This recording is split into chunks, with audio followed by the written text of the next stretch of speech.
Hello everyone, this is going to be a video about learning from your mistakes. Basically, I'm going to be splitting this video into two parts. Part 1 is going to be about how to make you a better individual player and talk about smart decision making in TF2.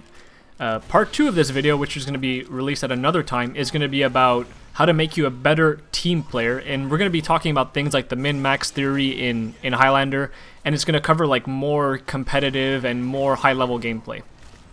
Before we begin, the footage you're about to see is of competitive 9v9 gameplay, but it's very applicable to pub servers.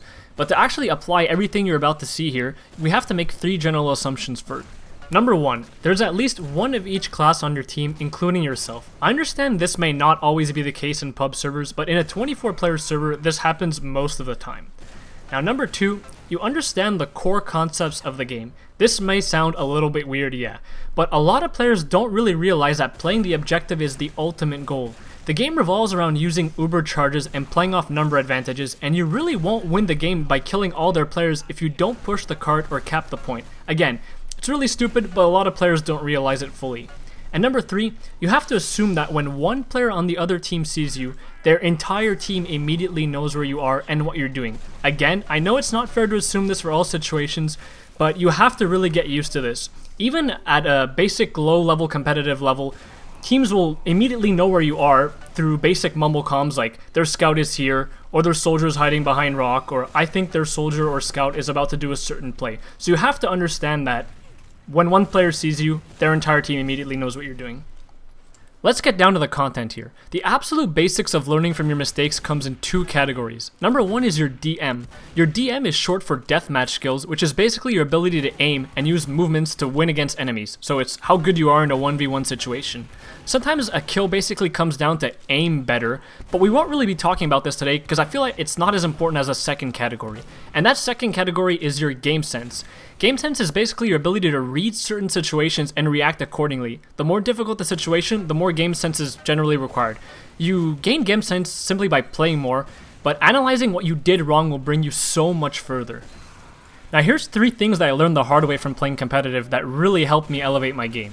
Number 1, this may sound so basic, but when you're entering a new area, take a good look at your surroundings. This ties in so much to game sense, and if you apply a smart thinking to this concept, you're going to avoid so many unnecessary deaths.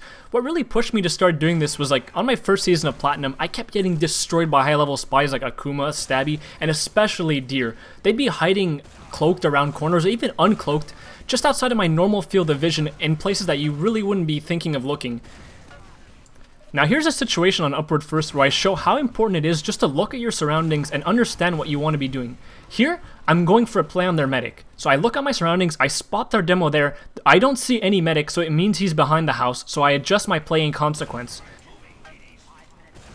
And in the end, I'm just able to get a successful drop on their medic because I just knew what I was going for just by looking at my surroundings.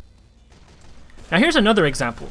Here I'm tasked with guarding the tunnel in the upward second area on defense. I know they're going to be doing a push soon because it's been a while since they haven't Ubered. So I just take a look at my surroundings, no one here and no one at the tunnel entrance, so it means they have to be above me. I'm basically going to be waiting in this corner here, and as I thought, they're going to be pushing. I see their demo there, and I just get a really quick pick on him and it just kills their entire push altogether. I run away and I don't die for no reason.